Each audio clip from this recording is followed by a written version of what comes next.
और बढ़िया बात याद आ गई, ये संसार जो है इसमें कितना प्रपंच है, ये संसार किसका है, किसके लिए है, क्या कर रहा है, किसके लिए जी रहा है, संसार में क्या क्या हो रहा है, ये संसार का प्रपंच। एक बार क्या हुआ, एक व्यक्ति बोला एक महात्मा से, बड़ी अच्छी कथा है, इसी प्रसंग में जुड़ती है ये कहानी जो है ये दृष्टांत है और सिद्धांत भी है, दोनों बातें हैं। तो एक व्यक्ति बोला महात्मा जी से कि महाराज हमारी इच्छा है कि हम आपकी सेवा करें। महात्मा ने कहा कि पहले ये बताओ घर परिवार है? कहे महाराज घर परिवार पत्नी बच्चे हमने सब देख लिए, लेकिन एक ही बात समझ में आई। क्या आई समझ में बताओ? कहे एक ही बात पूरे परिवार की समझ में आ रही है, भ्राता पिता पुत्र अर्धांगी यह सब हैं स्वार्थ के संगी। बोले बीच ही मिले बीच चल गई है, और समय पर काम न आई है। महाराज आपकी शरण में है, आपके द्वारा दिया हुआ भक्ति ज्ञान वैराग्य से युक्त जो आशीर्वाद हमें प्राप्त होगा वही मेरा साथी बनेगा, वही मेरा उद्धार करेगा, वही मेरा कल्याण करेगा। इसलिए सबको कथा सुननी चाहिए, चाहे वो बूढ़ा हो, चाहे वो बच्चा हो, चाहे जवान हो, चाहे वो बूढ़ी माता हो, और चाहे वो बहनी हो, और चाहे वो बेटी हो। बोलो सबको कथा सुनना चाहिए कि नहीं सुनना चाहिए भैया? कथा से किसी को वंचित नहीं रहना चाहिए। तो उसने कहा महाराज हम आपकी शरण में हैं, आपकी सेवा करेंगे। घर के लोग आ गए, कहे महात्मा जी पत्नी जवान थी, पत्नी ने कहा कि आप मेरा फैसला करिए, ये मेरा पति है और अभी मेरी उम्र क्या है, जवानी है, और ऐसी अवस्था में आप इसको साधु बनाओगे? महात्मा बोले बिल्कुल नहीं बनाएंगे, हम क्यों साधु बनाएंगे भैया, ये झगड़ा पकड़ा हम नहीं लड़ा, ले जाओ अपने पति को। महतारी बोली महाराज हम जानते हैं कि कितना कष्ट हुआ पालन पोषण में, और घर छोड़ के यहाँ आ गया और आपने कह दिया साधु। हमने कहा ले जाओ ले जाओ ले जाओ। साधु ने कहा हमारा मतलब साधु। साधु ने कहा ले जाओ ले जाओ ले जाओ, अपने घर ले जाओ, घर ले जाओ। लेकिन घर ले गए सब उसको, फिर वो उसका मन नहीं लगा, लौट के फिर महात्मा के पास आ गया। महात्मा जी ने कहा एक बात बताओ, तुम बार बार मेरे पास क्यों आ जाते हो? कहे महाराज परिवार का मोह हमको यहाँ से घर ले जाता है, और आपका ज्ञान का आकर्षण मुझे आप तक खींच लाता है। अब हमारी ऐसी कंडीशन हो गई कि हम इधर जाएं कि उधर जाएं, दुचित कबहू परितोष न लेही। इसलिए आप ही बताओ मेरा कल्याण कैसे होगा, इस परिवार से कैसे पिंड छूटे? महात्मा ने कहा पहली बात तो यह है कि अगर तुम दायित्व लिए हो हाथ में तो गृहस्थी का निर्वाह करना चाहिए।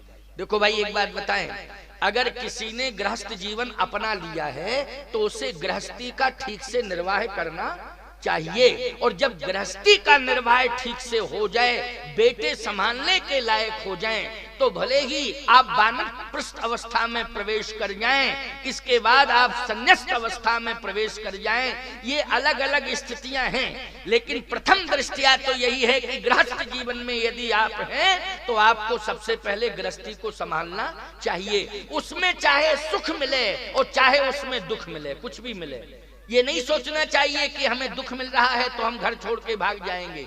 चाहे सुख मिले और चाहे दुख मिले, आपका धर्म ये कहता है कि आप पूर्ण रूपेण निर्वाह करें, और जब तक बेटे सक्षम न हो जाएं तब तक उनके संरक्षक बन करके उनका संवर्धन करते रहें, ये धर्म कहता है। ये धर्म। महात्मा ने कहा कि देखो एक बात बताएं, तुम अभी घर जाओ और बार बार यहाँ आने की कोशिश मत करो। कहे ठीक है महाराज, नहीं करते हैं। तब तक एक अब विवाहित व्यक्ति आ गया। अब ये तो विवाहित था जिसको महात्मा ने कहा अब घर जाओ। अब विवाहित आया, बोले महाराज हमारे साथ तो पत्नी नहीं है, माता पिता जरूर हैं, भाई बंधु हैं, लेकिन पत्नी तो नहीं है हमारे साथ। हम तो साधु बन ही सकते हैं, आप हमें बना लीजिए साधु।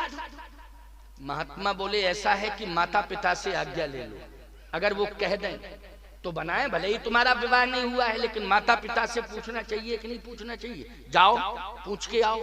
माता पिता से पूछने गया तो माता पिता बोले देखो यही तो कंडीशन है, आज कोई साधु नहीं बनाना चाहता है।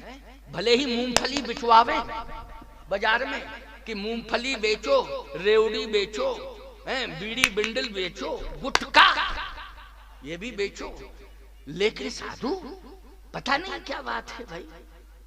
कई साल हो गए कोई साधु बनने को तैयार ही नहीं है। साधुओं की फैक्ट्री अब खाली होने वाली है।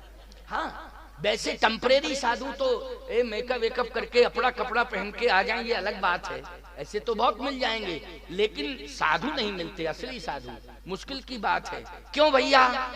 इसलिए कि पहली बात तो यह है कि कम संतान का नारा दिया गया ना, कम संतान सुखी इंसान, यही नारा दिया था ना, कम संतान सुखी इंसान। अब कम संतान में माँ बाप बच्चे का विवाह करेंगे कि बाबा बनाएंगे? जल्दी बोलो भाई, बाबा बनाएंगे कि गृहस्थी बनाएंगे? विवाह करेंगे गृहस्थी बनाएंगे। अच्छा, और एक स्थिति और आ गई, उसमें भी प्रतिबंध लगा दिया गया। क्या? कम संतान सुखी इंसान, उसमें भी कंडीशन हम दो हमारे भी दो है। अच्छा एक बात बताओ, हम दो हमारे दो यानी दो, चाहे बेटा बेटी हो और पति पत्नी तो चार ना हो गए, माँ बाप हो गए और बच्चे दो हो गए, चाहे बेटा ही बेटा हो दो, चाहे बेटी बेटी हो, चाहे बेटा बेटी हो, हम दो हमारे दो। लेकिन एक बात बताओ, ए नारा देने वालों, तुमने ये विचार नहीं किया कि हम दो हमारे दो, माँ बाप कहाँ जाएंगे? माँ बाप कहाँ जाएंगे? हम दो हमारे दो, माँ बाप को घर से बाहर कर दो, ये नारा दिया जाता है प्यारे हैं। अरे माँ बाप को भी जोड़ लिया करो, केवल हम दो हमारे दो में काम नहीं चलेगा। माँ बाप है, उनकी व्यवस्था करना, उनकी देखरेख करना, बोलो ये धर्म कहता है कि नहीं कहता है? इसलिए उनकी विशेष व्यवस्था करो। उनको तो ऐसे रखो जैसे हाथ में व्यक्ति को धन मिल जाए और वो धन कंजूस के हाथ में आ जाए, तो पहले तो हाथ से ही वो धन नहीं जाता है। कंजूस के हाथ का धन हाथ से कभी जा नहीं पाता है, और यदि जाता है तो कहता है पहले प्राण ले लो तब हाथ से मुट्ठी खोलो। बिना प्राण लिए हम देने वाले नहीं हैं। ऐसे ही मैं कहता हूं कि माँ बाप को प्राणों से भी ज्यादा महत्व दो, उनको प्यार से संभाल के रखो, इन हाथों से उनकी सेवा करो। ये मेरा कहने का तात्पर्य है। महात्मा ने कहा तुम माँ बाप से आज्ञा ले आओ। माँ बाप से आज्ञा लेने गया तो माँ बाप ने सीधा कह दिया कि नहीं नहीं, अभी उम्मीद है शादी की। अभी क्या है बेटा, तुम 35 रनिंग चल रहे हो, अभी 35 साल रनिंग मतलब 35, तो अभी क्या है, उम्मीद है, अभी उम्मीद है, तुम्हारे नाम 12 एकड़ जमीन है। उसने कहा हमारी इच्छा नहीं है विवाह की, आपके 2 पुत्र और हैं, उनका विवाह हो गया, हमको साधु बन जाने दो। कहे हमारी इच्छा नहीं है, तुमको बनना हो तो बनो, हमारी इच्छा नहीं है। लेकिन माँ बाप ने उसको जाने की आज्ञा नहीं दी। भाइयों ने भी कहा तुम मत जाओ, क्यों, खेती कौन संभालेगा? खेती तो तुम ही संभालोगे, इसलिए तुमको खेती। ऐसे जिनका विवाह नहीं होता था घर में, उनको मालिक बना दिया जाता था, वो फंसे रहे उसी में। जिसका विवाह नहीं होता था मालिक उसी को बना दिया जाता था कि ये सब खेत खलियान भी देखेगा और पूरी व्यवस्था भी संभालेगा, और इसी खेती खलियान में वो फंसा रहे अपनी जिंदगी। लेकिन वो पता नहीं भगवान की कृपा थी, उसने सबको छोड़ छाड़ दिया। फिर घर के लोग आ गए।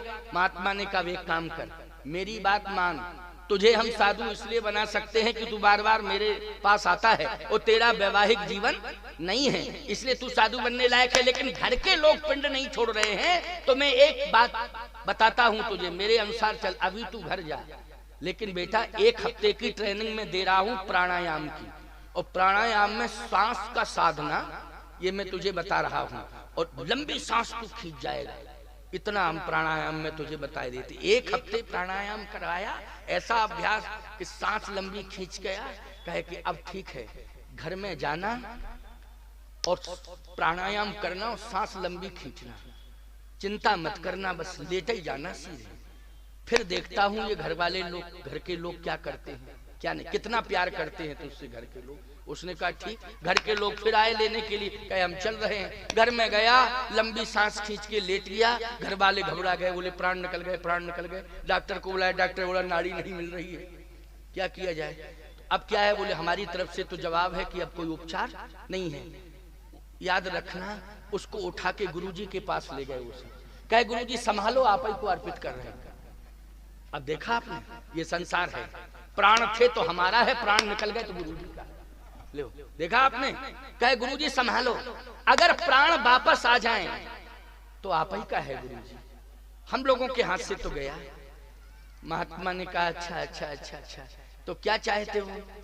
कहे ये चाहता हूँ। अच्छा, महात्मा ने ये कहा था बेटा, जब तुम लंबी सांस खींचोगे हमें बुलाया जाएगा तो हम दूध में एक भभूत डालेंगे और तू कान से सुनना, और ये कहूंगा जो इसको पिएगा वो मर जाएगा, ये जिंदा हो जाएगा, लेकिन तू सुनते रहना बात को। कौन पीता है, अब देखे प्रेमी कौन है, कौन पीता है। बस ले गए महात्मा के पास। महात्मा ने कहा एक औषधि है, इसको पिला दो, इससे वो जीवित हो जाएगा, लेकिन शर्त है क्या? इस औषधि को जो पिएगा वो मर जाएगा, लेकिन मरा हुआ जिंदा हो जाएगा। तो वो भभूत थी, वो तो गाय के दूध में यूं घोरी। महात्मा ने कहा पियो। माँ से कहा माँ पी, तू पी। तो कहती है हम पीने को तो तैयार है, मेरा बेटा है, लेकिन इस बूढ़े का क्या होगा, मतलब पति का।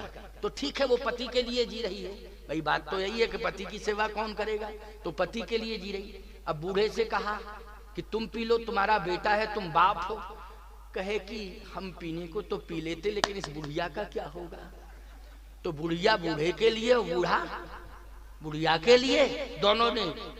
अच्छा, भाई से कहा तुम पी लो। कहे गुरुजी एक बात बताओ, भाई भुजा होता है, मैं पी लूंगा, ये भाई जीवित हो जाएगा, लेकिन भाई तो दुनिया से एक चला जाएगा, आखिर एक भाई तो चला ही जाएगा। कहे हाँ ये बात तो, भाई भी पीने को तैयार नहीं हुआ। फिर कहा कोई है ऐसा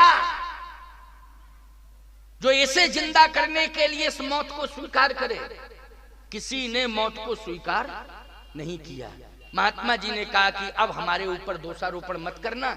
माँ बाप भाई सबने महात्मा के चरण पकड़ लिए, कहा आप ही पी जाओ महाराज, आप तो साधु हो, लेकिन एक के प्राण तो बचेंगे। महात्मा बोले हमें तो पीना ही पड़ेगा। अब महात्मा जानते थे इसमें भभूत है केवल, और कुछ है ही नहीं, इसमें क्या है, भभूत है, मैं तो पिए ही जाऊंगा। अब हमको तो पीना ही पीना, हमारा चेला है, हमारी सेवा की है, तो हमें तो पीना ही है। महात्मा जी ने जैसे ही कटोरा उठाया, हर हर महादेव कह करके जैसे पिया, याद रखना 2 थप्पड़ मारी उसको, कहे उठ उठ, उठ के तैयार हो गया। बोले देखो अब ये किसका है, माँ का है कि बाप का है कि भाई का है कि जमीन का है कि जायदाद का है। आहा, उसी समय वो बोल पड़ा हम भगवान के हैं और गुरुदेव भगवान के हैं, और किसी के नहीं। हम भगवान के हैं और गुरुदेव भगवान के हैं। तो कहने का तात्पर्य मेरा यह है प्यारे कि कर्तव्य यदि मिला है तो उस कर्तव्य को पूरा करो पहले। हमारा कहने का मतलब कर्तव्य यदि कोई हाथ में आ गया है तो उसको पूरा करना चाहिए, तब भगवान की प्राप्ति के लिए पूर्ण रूपेण संकल्प ले लेना चाहिए, और कर्तव्य करते हुए भगवान का स्मरण सदा करते रहना चाहिए। ये भी धर्म कहता है कर्तव्य के समय भी भगवान को भूलना नहीं चाहिए, कर्तव्य करते हुए भगवत नाम स्मरण सदा करते रहना चाहिए। भगवान आपके साथ रहेगा, आपके हाथ में रहेगा, और आपका काम भी